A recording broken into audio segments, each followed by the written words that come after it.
চিন্তার শক্তি। আমরা লিটারালি যেমনভাবে আমাদের লাইফটাকে ডিজাইন করি ঠিক তেমন লাইফই আমরা পাই। ডিজাইন কথাটা কেন বললাম? কারণ আমরা কিন্তু অজান্তেই সেই ডিজাইনটা করে ফেলি। নিজেদের পজিটিভ চিন্তা দিয়ে, কেউ আবার করে নেগেটিভ চিন্তা দিয়ে। অনেক মানুষ আছে যারা শুধুমাত্র ভালো চিন্তা করে। সমস্ত পরিস্থিতিতেও তারা পজিটিভিটি খোঁজে, অপটিমিস্টিক হয় এবং তাদের লাইফেও ভালো হয়। হ্যাঁ, সমস্যা আসে, কিন্তু কার না আসে সমস্যা লাইফে? কিন্তু সেটাকে তারা ঠিক ওভারকাম করে নেয়। কোনো না কোনো পথ তারা ঠিক পেয়েই যায় এবং সুখে বাঁচতে শুরু করে। আবার অনেকে আছে যারা নেগেটিভ কথা বলে। আমার আশেপাশে অনেক মানুষ এরকম দেখেছি বা দেখি, এখনও আছে তারা, যারা মুখে নেগেটিভ কথা বলে।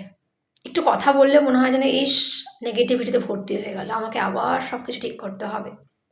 নিজেকে ক্লিয়ার করি না?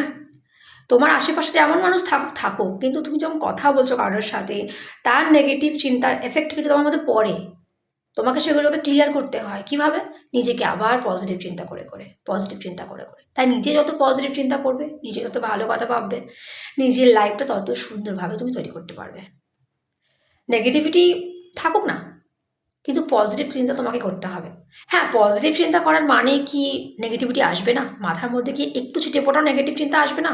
আসবে তো। সেগুলোকে পাত্তা দেবে না।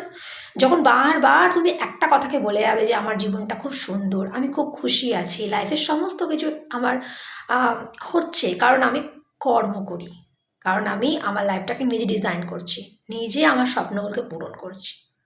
তখন তুমি যখন বারবার বলবে যে হ্যাঁ আমি খুশি আছি, আমার লাইফটা সুন্দর হচ্ছে আস্তে আস্তে, বারবার বললে সেটা ঠিক একদিন হবে। তার মাঝে যদি নেগেটিভ চিন্তা আসুক, তাকে না পাত্তা দিলেই হলো। তাকে পরিষ্কার করে ধুয়ে মুছে সাফ করে দিয়ে আবার পজিটিভ ধারণা রোপণ করো, পজিটিভ ধারণার বীজটাকে রোপণ করো, তাহলেই হলো। এমনটা তো সবার সাথেই হয়, তাই না? তাই নেগেটিভ চিন্তাকে, নেগেটিভ কথাগুলোকে বেশি মাথাতে স্থান দেবে না, বেশি প্রশ্রয় দেবে না। আবার যারা নেগেটিভ কথা বলে তাদেরকে বলবো যে প্লিজ নেগেটিভ কথা বলা বন্ধ করো। চিন্তা আসুক, সেগুলোকে ধুয়ে দাও, কিন্তু নিজের মুখে কখনো নেগেটিভ কথা বলো না। আমরা কিন্তু বলে ফেলি, বুঝে বলি, না বুঝে বলি, অনেকভাবে বলে ফেলি। একটা কোনো প্রবলেম চলে এলো, আবার সে নেগেটিভ কথা। কেন? হাসি মুখে সেই প্রবলেমটাকে ওভারকাম করতে শিখতে হবে। এতটা নিজেকে মেন্টাল স্ট্রং করে দাও, নিজের আত্মবিশ্বাসটাকে এতটা বাড়িয়ে দাও যে কোনো প্রবলেম, যে কোনো পরিস্থিতিকে তুমিই সামলাতে পারবে। তোমাকে নিজেকে স্ট্রং হতে হবে। তাই নিজের মুখে কখনো নেগেটিভ শব্দ বলবে না।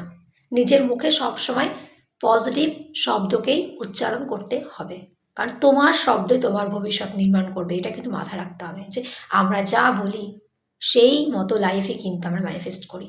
নিজের বলা প্রত্যেকটা শব্দই সত্যি হয়ে যায়।